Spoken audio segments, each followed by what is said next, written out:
La sagesse et la folie, c'est un thème récurrent, très souvent utilisé même dans la Bible.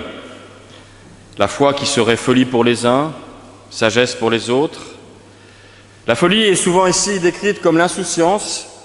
On parle d'ailleurs dans notre histoire des années folles, c'est-à-dire des années après la Première Guerre mondiale où effectivement il y avait une forme d'insouciance, comme pour compenser, rattraper la tragédie qui venait de se terminer, sans voir celle qui allait arriver quelques années plus tard.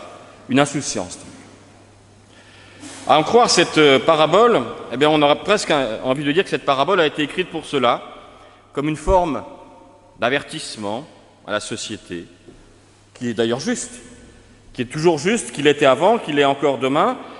Cette parabole se situe d'ailleurs dans le texte juste avant le récit du jugement dernier. Donc avant d'être jugé, c'est comme un rappel à l'ordre, une piqûre de rappel, un regard sur notre insouciance, notre folie. Nous ne voyons pas l'avenir, nous ne voyons pas les conséquences de nos actes. Aujourd'hui, nous prenons conscience, par exemple, avec l'écologie, que nos actes sont irresponsables pour l'avenir, que nous massacrons notre propre planète, que nous prêtent nos petits-enfants, comme on le dit souvent. Eh bien, cette piqûre de rappel est toujours nécessaire. Mais je crois qu'il y a plusieurs lectures possibles de ce texte. Je vous propose donc ce matin 3 lectures différentes de ce texte, de cette parabole. La première, la plus classique, c'est une lecture morale. C'est vraiment cette parabole idéale pour élever, pour éduquer des enfants, leur dire qu'il faut prévoir l'avenir, exactement d'ailleurs, comme la cigale et la fourmi. Voilà.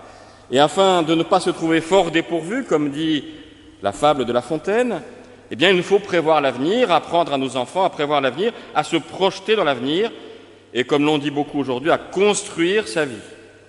Être prêt pour le jour J, par exemple, l'angoisse d'être bien prêt le jour du bac.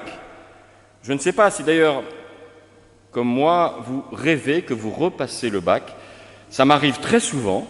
Et d'ailleurs, à chaque fois que je rêve que je repasse le bac, je ne suis pas prêt, il y a quelque chose qui n'est pas prêt, je suis en retard, il y a une voiture en panne, enfin bref, il y a toujours des catastrophes. Mais je repasse le bac, chaque année d'ailleurs, souvent entre le mois de mai et le mois de juin, comme par hasard.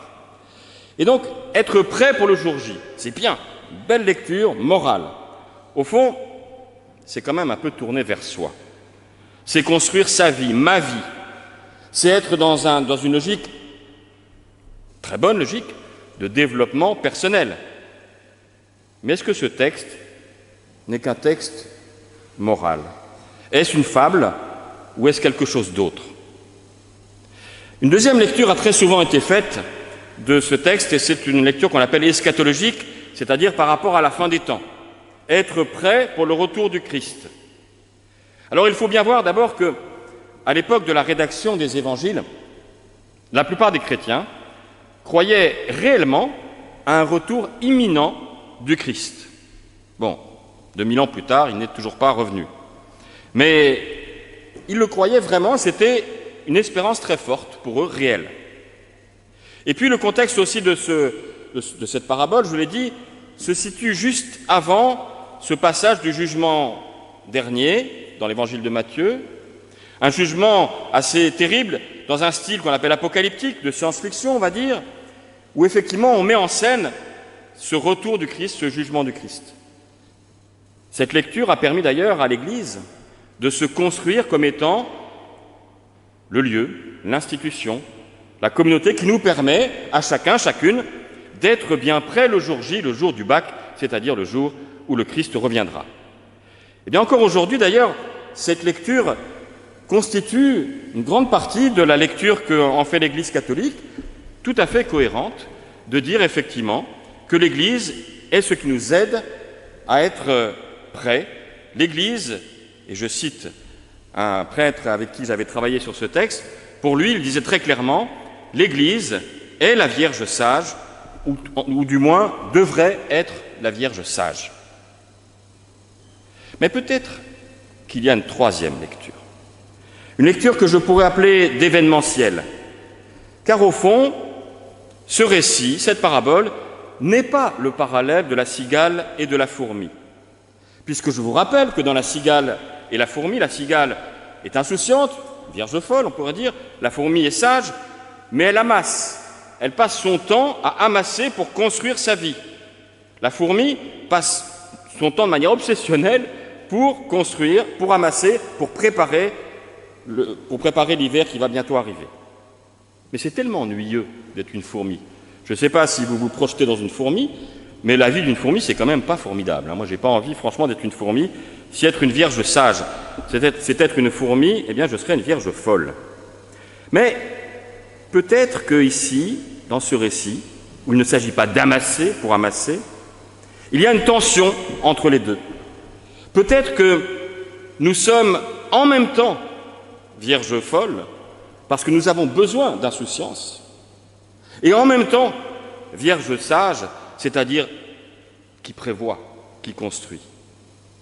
Ici, les vierges sages ne sont d'ailleurs pas dans la répétition des saisons, comme dans la cigale et la fourmi, mais elles doivent être prêtes pour un événement.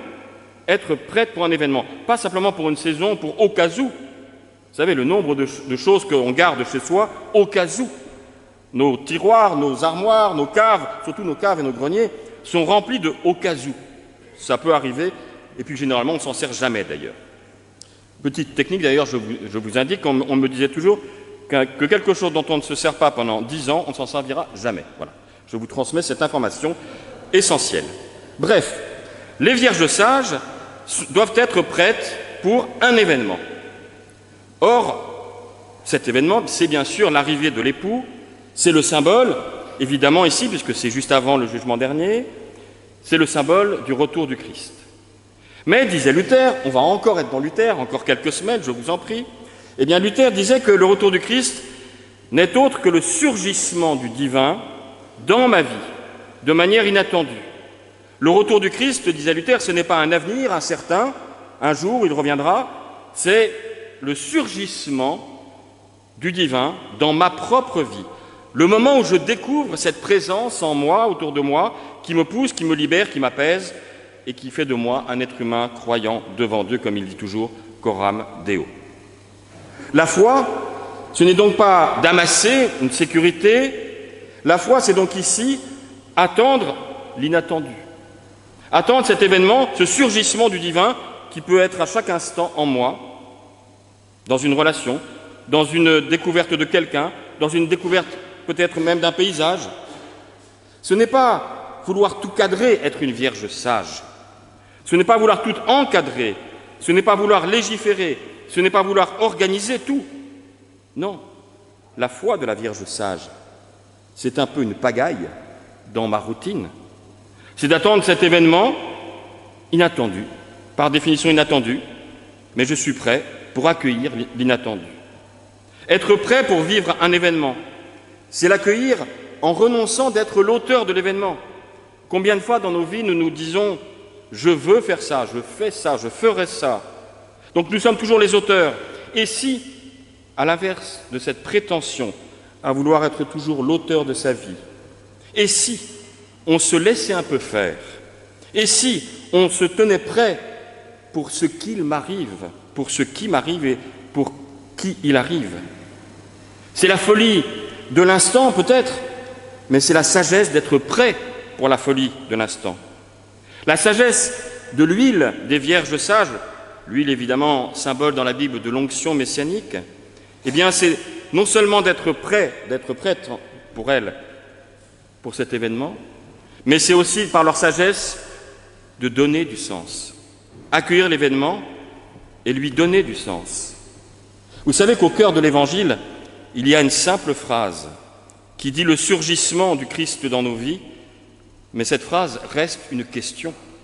Et vous, qui dites-vous que je suis ? Amen.